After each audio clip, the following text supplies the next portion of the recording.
After many weeks of violent clashes and protests on the streets of Hong Kong, authorities there are expecting another day of tension later today. This comes amid ongoing fears that authorities on the mainland will intervene. We've seen those images of armoured personnel carriers and so on, police training in Shenzhen, and this has created concerns that we might see an intervention and that the one nation, two systems operation of Hong Kong might be under threat. This story is featuring in our Sunday papers today. The Sun Herald has concerns from a number of coalition MPs who are worried about the influence of Chinese Communist Party-backed protesters and influencers on our university campuses. The story says that protests flare as tensions mount. 4 Liberal MPs warning that universities which are increasingly dependent on international students are not doing enough to ensure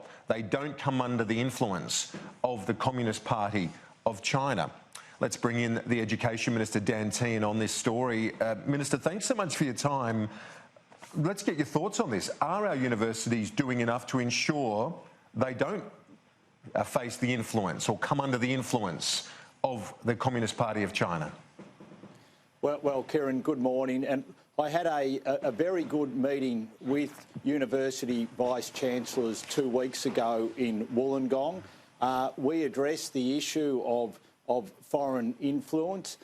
In 3 weeks' time, we'll be meeting again in Brisbane, and there we're going to finalise best practice guidelines on this issue. Now, I must say that the university sector, in all the dealings that I've had with them, are looking to work very cooperatively with the government on this issue. They understand that it's incredibly important and we get it right, because we also have to remember that international students make up a very important part of our university sector, of our higher education sector.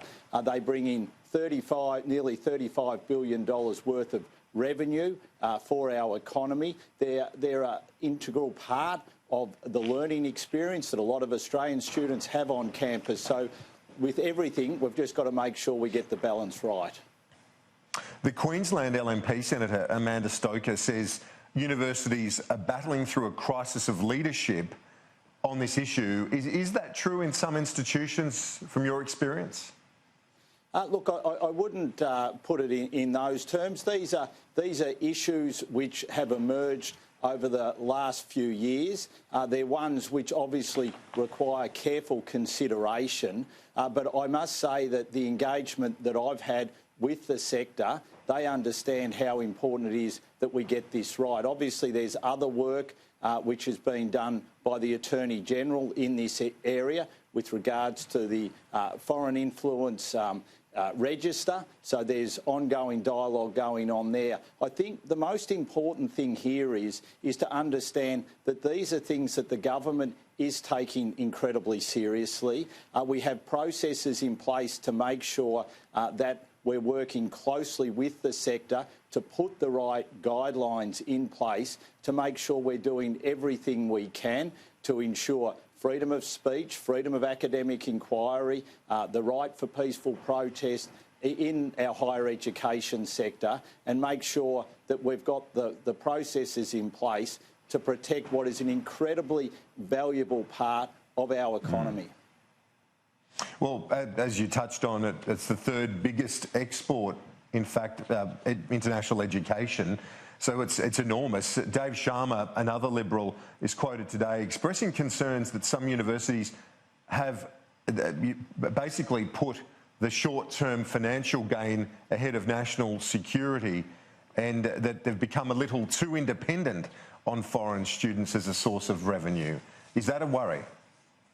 Look, I don't think that we have to be too concerned about the fact that we do have foreign students coming to Australia, participating in our higher education sector. They bring a diversity to student life on our campuses. What we do have to ensure, though, is to make sure that universities understand that the more diverse the student mix they have, the better secure that their financial forecasts will be. So the more diversity they can get into their student mix, the better. But also they need to understand that the government is prepared to work with them on these very, very important issues. And that's what we did 2 weeks ago.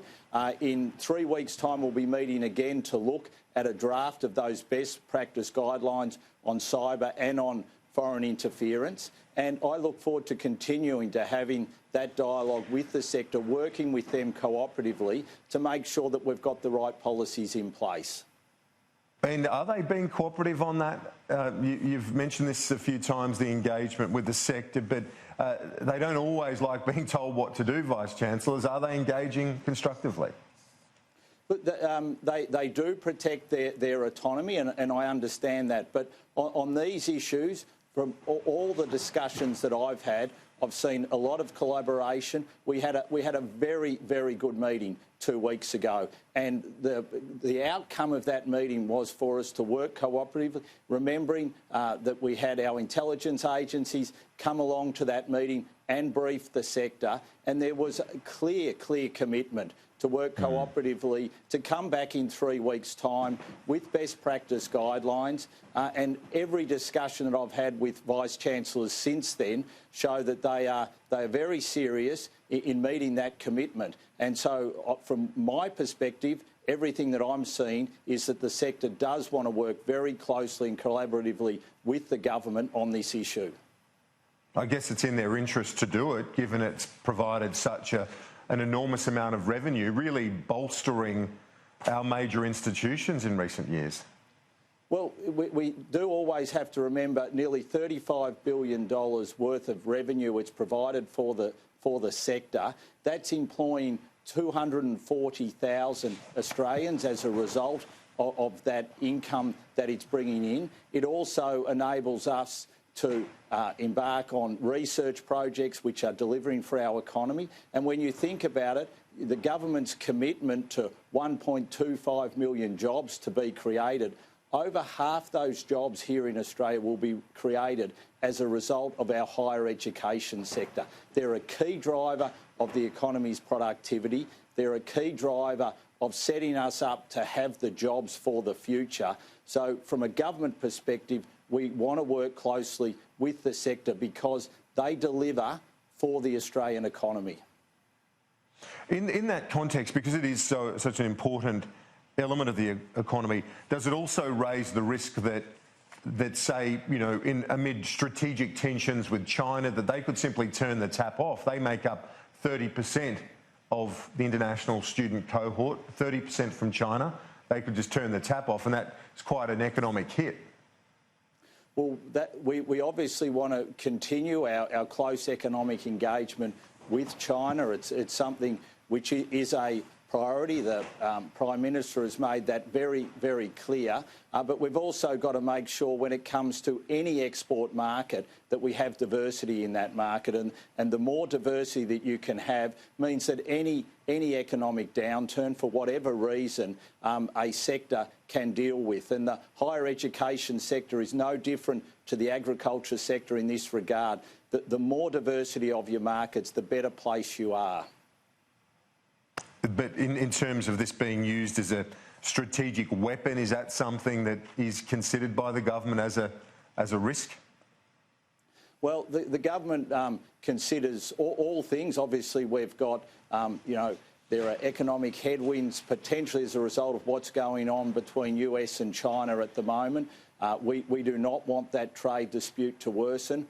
We would like to see it resolved. So we do have to look at that and see, OK, well, what could be the considerations if that continues to worsen? So these are things that we're always looking at, and we're always saying to whatever sector, please make sure that you're looking to diversify as much as you can where you're getting your revenue from, because you never know what headwinds might hit that sector. It's interesting, 70% from elsewhere. It's actually larger than I would have thought. Is it more diversified than many might think right now? Well, obviously we've seen incredibly strong growth from India. We've also seen incredibly strong growth from Nepal. So the sector is looking to diversify. Latin America has been an area where we've also seen growth in student numbers. So I think the sector is aware of the need to diversify, and they'll continue to do that. And the government wants to continue to work with the sector with this regard. And we're looking to make sure that we are opening up new markets the whole time. And do you still think there are cross-cultural benefits of this sort of international students coming? I know the Colombo plan, for example, is all about that, to try and create awareness of how we do things internationally. With Chinese students, for example, do you think there is still that cross-cultural benefit, or do they operate in cliques in various campuses and there's not necessarily that crossover? Absolutely, there are cross-cultural benefits. But students from no matter what country they come from coming to Australia, to start with, they can see the benefits of the democratic system here, of the freedoms that we enjoy, and they can see the benefits of those freedoms. So I think it's a key driver. Before I came in this morning, I grabbed a coffee from the local cafe, and I was talking to the proprietor there, young Australian. He'd been to Vietnam to do his study and came back and said what a fascinating 3 years that he'd had engaging with Vietnamese students over there and how it had really benefited him. It's the same thing for foreign students coming to Australia. And one of the things the government wants to do, and this is why we announced a $94 million scholarship package, is make sure those international students also get to regional and rural areas, because we want those areas as well to benefit from having foreign students coming and studying there. And also that brings economic benefits to those regions. So we not only want to keep the foreign students coming to Australia, we want to make sure we diversify where they go to. I'm interested, if we move on from that issue now to an announcement you're making today on new research hubs. About $20 million, just under, going via the Australian Research Council into 4 specific hubs. Talk us through how these work. They seem quite a diverse range of projects that you're investing in via the Research Council. And how advanced are some of the research elements here? Are they ready to commercialise, say, in the next couple of years? Research is so important to the future of the Australian economy. We'll invest $12 billion over the coming years in research, and we want to make sure that it is driving commercialisation. So to give you an example of what we're talking about, in Hobart today, $5 million will go into research around rock lobster and being able to ensure that we can grow rock lobster commercially in waters, coastal waters. And this research, if we can do it and can commercialise the research, it will lead to very strong economic benefits, in particular in Tasmania, where obviously aquaculture is a key sector of their economy. Yeah. So these hubs are all about taking ideas, taking research and commercialising them. And our hope here is that we will see in the next 2 to 3 years the commercialisation of this research which will have specific benefits for the Tasmanian economy. It's interesting. It sounds niche, but it's obviously enormously lucrative when you're talking about this sort of seafood and the demands for it in our region, this lobster aquaculture. And as I've been reading through the documents in relation to this, it suggests it could be the source of quite an employment boom as well for the state. Absolutely. And Kieran, this is one of the reasons why I think it's so important that the government works collaboratively with the higher education sector, because the research that they are doing is groundbreaking, it's transformational, and will set our economy up for the future. As I said before, the graduates that our higher education sector are producing, they will deliver more than half of the 1.25 million jobs that we're looking to create. And the research will make sure that this nation continues to evolve, continues to develop, and can create the jobs which will set this nation up for the future. I am absolutely looking so forward to the agenda this term of government in the higher education space, because they can be a key driver to the future of our economy. There seems to me to be quite a fair bit of low-hanging fruit too in this space, because we have over many decades been great innovators in terms of creating technology, but not always that good at commercialising it.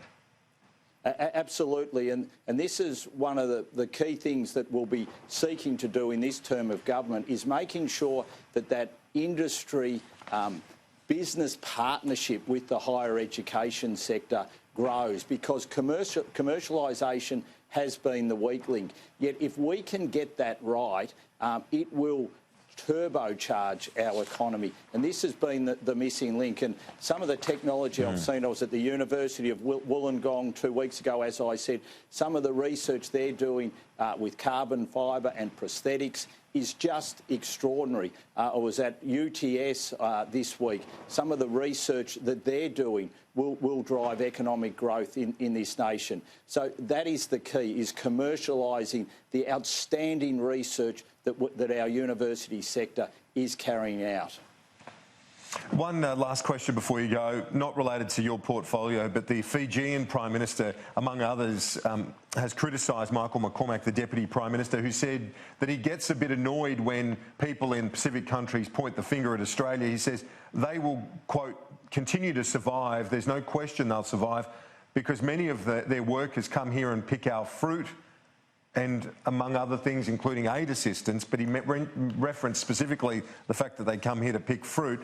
It hasn't gone down well with Frank Bainimarama and others. Should he have said it in those terms? Well, I think the most important thing is that Australia understands how important the Pacific is. Obviously, this has been a key focus of Prime Minister Scott Morrison since he came to office. We want to work collaboratively with them. We understand that it's a two-way economic relationship. We also understand, when it comes to climate change, the importance of working together on that issue, and that's something that we will continue to focus on. We've always understood how important the Pacific is, but we as a government are now backing up that rhetoric with proper engagement, proper economic engagement, and we want to continue to build and strengthen that relationship, because it's absolutely vital, not only for Australia's interests, but the interests of all the Pacific Islands. But the rhetoric from Mr McCormack, your thoughts on that? Oh, look, we do and we say things in this job the whole time. I know Michael very well. Michael wants to enhance the relationship with the Pacific. He wants to see that relationship grow. He understands that it's an important priority of the government.